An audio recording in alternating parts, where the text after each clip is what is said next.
Amir Khan but there's a lot of interesting, all of these people who say, who does Floyd has to fight? I mean, shit, right here, I gave you guys 3 names. Now, there's another one after 1 or 2 fights who I think I would love to see again.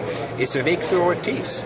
I think there's unfinished business there, and I think the American public and people and fight fans, they feel like the way Floyd won that fight wasn't really the right way, and so that's another, so there's so many names, and if in the process Pacquiao is becoming a free agent, then that fight can happen as well. What do you know about Floyd that is not situation? really worried.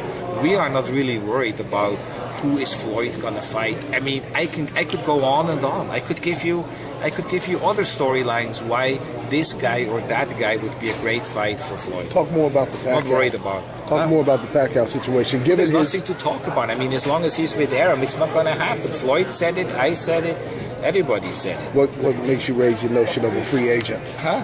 What makes you raise the notion of him being a free agent? I don't know. I mean, eventually everybody's a free agent. No? I mean, nobody can be under contract to somebody for their entire life. It doesn't happen in any sport. Right. So eventually he's going to have to be. I don't know when that is. I have no idea. Do you think he's blown his opportunity given, to get a big payday against Floyd, given now that he's got his financial situation and his numbers and his loss? I think so. I'm sure Pacquiao could use the money based on what I read. But at the same time, I have to tell you, it's a bit. I mean, these stories out there that Pacquiao owes $18 million to the IRS, I think it's a bit lunatic, because I think he didn't even make that kind of money. So how can you owe that kind of taxes? Numbers. So I really don't think that's just, that's people like, I don't know why they're saying things like that, but I cannot see that to be true. And the thing is, he can't owe taxes here and in the Philippines too, because there are dual tax treaties in place. You don't have to pay in 2 places, so how can he owe in 2 places? It's like it doesn't make sense, the whole thing, I think what he should probably do is get the best possible tax accountant and sort out his stuff, and if he needs a recommendation, I'll be happy to help him. How would you help him? I respect. Well, I would get in the right team, But look, I respect Pacquiao and so on, and I respect the fact, he's with Top Rank, and Bob has done a pretty decent job with him. So, and if Bob wants to step aside and wants the fight to happen, just like he suggested, it could happen with other fights, like Donaire and Maris. If he wants to do that, no problem. We can do that too. Mayweather Promotions and Golden Boy would do the fight, and he can have his logo on the dress and on the banner, no problem. Ricardo Alvarez told us yesterday that maybe he can be the next challenger for Omar Figueroa. Is it possible? That's a possibility, yes. I mean, absolutely, that's a possibility. If that's what you would like, no problem.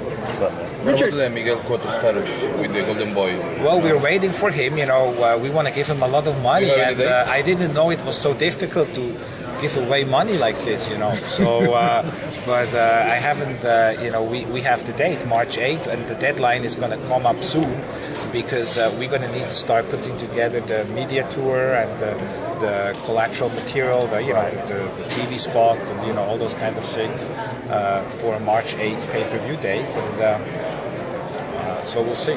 Richard, who are the top 5 most popular boxers in the world today, according to Richard Schaefer? The most popular? Well, the most popular boxer is clearly the pound-for-pound king, Floyd Mayweather. I would say that the second most popular fighter is probably a tie between Canelo and Floyd Mayweather. Second. No, I say Manny Pacquiao. Sorry, Manny. I mean Canelo and Manny Pacquiao. So I would say those two are about the same. And then you have, after that, I think you have those 3 guys who really stand out. And they stand out as well because they can sell tickets. I think popularity has a lot to do not just with the TV ratings of a particular fighter, but if he can actually sell tickets. And Cotto, I think you can put Cotto in there. Cotto can sell tickets. So I think you have to look, popularity, in my opinion, is connected to a certain extent with ticket sales. Like you look, for example, at the Golovkin, who is a hell of a fighter, or you look at the Kovalev, who is a hell of a fighter. These are big punchers and exciting guys, and people like to see it on TV. The ratings are very strong for those guys, but then they can't sell a ticket. I mean, they're fighting. He's fighting in the Madison Square Garden Theater. He can't even go into the big room. You know, I mean, you have Danny Garcia selling more tickets. Danny Garcia is a more popular fighter than Golovkin. No question about it. Richard, you once worked with James Kirkland. We all know he had a very successful return last week. Are you opposed to working with him again? A lot of folks say that he's got himself back into the mix as far as being a top challenger, even calling out Canelo and pretty much saying whoever else wants it. What are your overall thoughts on his performance last week and working with him in the future possibly? I haven't seen his fight because I was watching Showtime, so I can't really tell you that, but I read about it.